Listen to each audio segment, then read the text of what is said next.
Olá! No programa Justiça do Trabalho de hoje, nós vamos falar sobre o direito de greve para os servidores públicos. O exercício do direito de greve é garantido pela Constituição Federal a todo trabalhador que deseja melhorias nas condições de trabalho. O trabalhador regido pela CLT, Consolidação das Leis do Trabalho, tem seu direito regulamentado. Já o servidor público enquadrado no regime estatutário não possui uma regulamentação específica para o direito de greve. A ausência de normatização tem gerado grandes discussões, isso porque o Judiciário tem pautado suas decisões nas normas do direito privado. E para falar mais sobre o direito de greve, nós temos como convidados aqui no estúdio o juiz do trabalho, Ney Fraga Filho, e a advogada trabalhista Renata Gondim. Sejam bem-vindos. Obrigada. Bom, agora a gente vai assistir uma reportagem sobre o direito de greve. Em outubro de 2007, o Superior Tribunal Federal determinou que, enquanto o Congresso Nacional não aprovar lei específica sobre o direito de greve no funcionalismo público, as regras do setor privado devem servir de base para as decisões relacionadas a este tema. E é desta forma que os funcionários do Instituto Nacional do Seguro Social, INSS, no Ceará, paralisaram as atividades no começo deste mês. Aqui, eles cumprem diversas obrigações. A principal regra é você manter a população informada. Tem o prazo que você precisa manter a informação, 72 horas antes da deflagração da greve. Tem que sair no jornal de grande circulação, tem que chamar a assembleia também de decisão de greve ou não no jornal de grande circulação. Temos a lista de presença, que também é colocada, nós assinamos. Os grevistas não ficam em casa. A última greve realizada pelo INSS foi no ano de 2009. Na época, menos de 50% dos servidores aderiram ao movimento. Desta vez, mais de 20 estados em todo o país estão participando da mobilização, o que representa mais de 80% da categoria. Em novembro do ano passado, a Comissão de Consolidação da Legislação Federal e Regulamentação de Dispositivos da Constituição aprovou o relatório sobre a regulamentação do direito de greve do servidor público. Com isso, o texto se tornou um projeto que ainda terá de passar pelos plenários da Câmara e do Senado. Nós passamos 6 meses de greve, no Ministério do Trabalho e Emprego. E nesses 6 meses de greve, nós não descontamos nossos salários. Por quê? Porque a gente cumpriu rigorosamente todos os requisitos que exige a lei atual, que é essa da iniciativa privada que a gente está vinculada. Então, nossa greve foi parar no TST. E lá no TST nós ganhamos por unanimidade. Os ministros todos votaram a favor da gente. Infelizmente, eles não têm o poder de mandar o governo, o executivo, cumprir o que deveria ser cumprido, porque nós, em momento nenhum, descumprimos nossa parte. Bom, para a gente começar esse assunto, sobre a greve, eu queria que os senhores falassem um pouquinho sobre esse direito, o que consiste, o que garante o direito de greve aos trabalhadores. O direito de greve, Camila, é um direito assegurado em todo país democrático, No nosso país ele ficou muito tempo afastado, muito tempo negligenciado, mas a Constituição de 88 veio para resolver esse ponto, essa omissão. Previu o direito de greve tanto para empregados de empresas particulares como para a empresa pública, mas condicionou a aplicação desse direito a uma lei complementar que deveria ser produzida futuramente. Pelo direito dos empregados de empresa privada, isso foi corrigido com 1 ano após a promulgação da Constituição. Em 89 surgiu a Lei de Greve, que é uma lei bem enxutinha, com poucos artigos, mas que proíbe alguns abusos, que disciplina algumas obrigações e que prevê alguns casos em que esse direito pode ser cancelado em virtude de uma exacerbação pelo empregado e pela entidade que promoveu a greve. Na questão do servidor público, isso ficou negligenciado durante anos, e aí o judiciário tentou tratar sobre o tema e tivemos várias decisões diferenciadas, até que em 2007 o Supremo Tribunal decidiu, através de um mandado de injunção, como essa lei do servidor público poderia ser aplicada. E aí se referiu àquela lei que servia às empresas particulares, né, com algumas alterações, com poucas alterações. Em suma, a alteração principal é de que tratar o serviço público como um serviço essencial. E aí o direito de greve precisa passar, não pode parar completamente, tem que ser avisado com antecedência maior do que as empresas particulares precisam, né, os grevistas de trabalho particulares precisam. O empregado particular, no caso de 48 horas, e o empregado, o servidor público, seria de 72 horas. Então, essa lei vem, através do Supremo, colocar algumas condições especiais para o servidor público, para que ele possa exercer esse direito, até que venha uma lei complementar posterior para disciplinar realmente essa omissão. Em que situações pode ser usado esse direito de greve? Bem, ainda tratando dessa parte histórica, da evolução histórica do direito de greve, o direito de greve ele sempre esteve associado, num primeiro momento, a condutas ilegais. Ele era vedado pelo ordenamento, ele teve períodos em que foi tido como um crime o exercício do direito de greve. Então, houve todo um contexto de evolução histórica, de forma que hoje nós culminamos, como bem ressaltado, dentro de um Estado democrático de direito. Hoje a greve foi alçada a direito fundamental desde a Constituição de 88. Ela é um direito fundamental, tratado no artigo 9º da Constituição, que cuida dos direitos sociais, e ela é extensível a todos os tipos de trabalhadores. Como estava ressaltando a doutora, até o presente momento, nós não temos um regramento específico para a greve no serviço público, como já existe para a greve na iniciativa privada.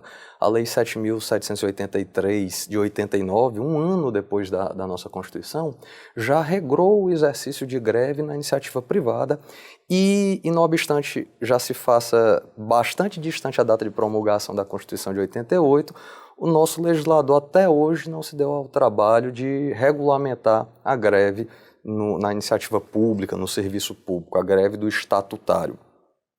Justamente em face dessa omissão legislativa, o Supremo, numa decisão paradigmática, onde ele mudou completamente o direcionamento do seu entendimento, ele, no julgamento de um mandado de injunção, reputou que enquanto o Congresso se mantivesse omisso na regulamentação desse direito do servidor, deveria ser utilizado no julgamento dos casos em que se colocasse como realidade uma greve no serviço público, a legislação já aplicada à iniciativa privada, com os devidos ajustes e acertamentos necessários pelas peculiaridades próprias da relação estatutária, que não é uma relação privada, é uma relação de direito público, é uma relação administrativa. Então, perguntar quanto a como se dá esse regramento é uma construção muito casuística, muito de análise da situação concreta, porque o juiz, pautado nas diretrizes gerais estabelecidas pela norma aplicável à iniciativa privada, vai ter que dar um direcionamento, estabelecer regras básicas de conduta para o exercício desse direito fundamental de greve no serviço público. A primeira colocação que já se bota é o que é que seria o serviço essencial dentro do serviço público a justificar um tratamento diferenciado.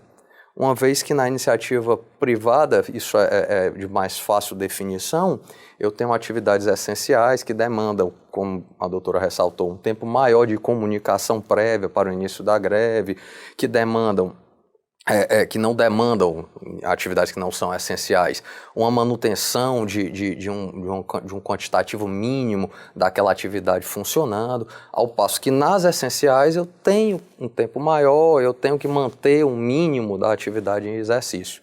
No serviço público eu caio numa dificuldade de definir o que é que seria essencial. Há até quem entenda que todo serviço público configura atividade essencial. Ok. Bom, a gente vai fazer um rápido intervalo e volta daqui a pouco com o programa Justiça do Trabalho.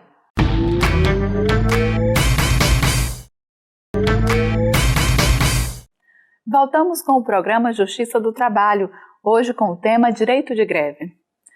Bom, em que situações o trabalhador, historicamente a gente pode falar assim, né, vem usando esse direito de greve, né? Em que situações, reivindicando o quê? Geralmente a gente vê por melhores condições de trabalho, com a atualização do salário, né, com salários que estão defasados na questão do serviço público, salários que estão defasados, salários que estão há muito tempo sem atualização, com melhores condições de trabalho, com redução de carga horária, a aquisição de direitos. A gente tem visto muito nesse sentido. Agora, é imprescindível a gente deixar claro que, para que haja essa greve, precisa primeiro eles estarem representados por uma entidade sindical ou por um corpo no caso de não haver uma entidade sindical, um corpo de trabalhadores que se reúna com esse propósito, né?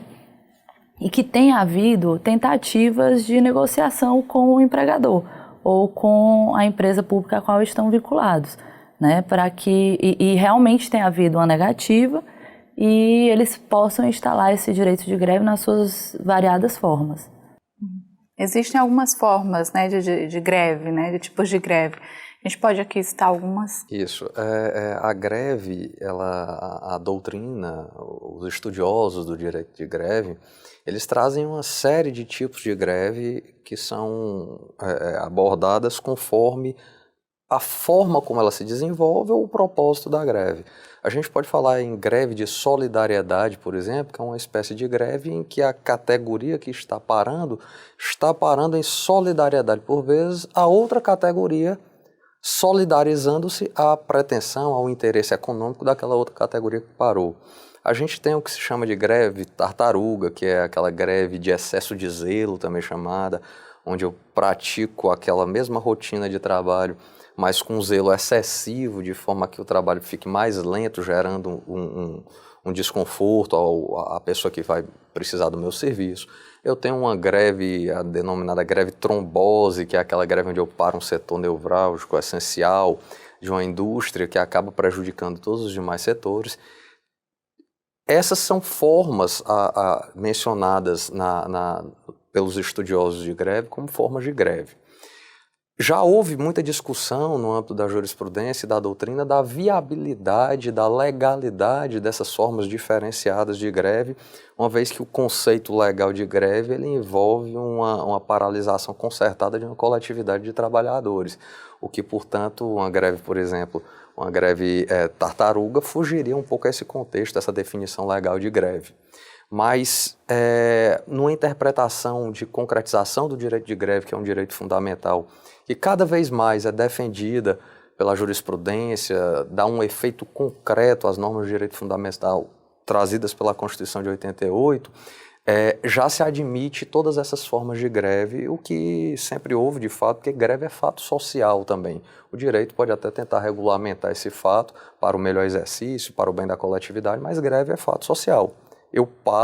Eu digo grevista, ele para com um propósito e o artigo 9º da Constituição Federal é muito claro em definir que a oportunidade e a finalidade da greve devem ser definidas pelo próprio corpo grevista, pelos próprios servidores, quando a greve é de servidores públicos, ou pelo sindicato representando a categoria na iniciativa privada.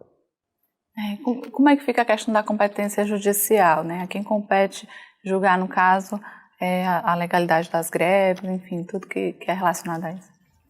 É um terreno um tanto quanto minado discutir quanto à questão de competência judicial, mas aí eu vou te apresentar uma opinião pessoal. Eu entendo que o artigo 114 da Constituição, com a alteração promovida pela emenda 45 de 2004, ele trouxe de forma inescondível para a Justiça do Trabalho a competência para julgamento de qualquer tipo de demanda envolvendo o exercício do direito de greve.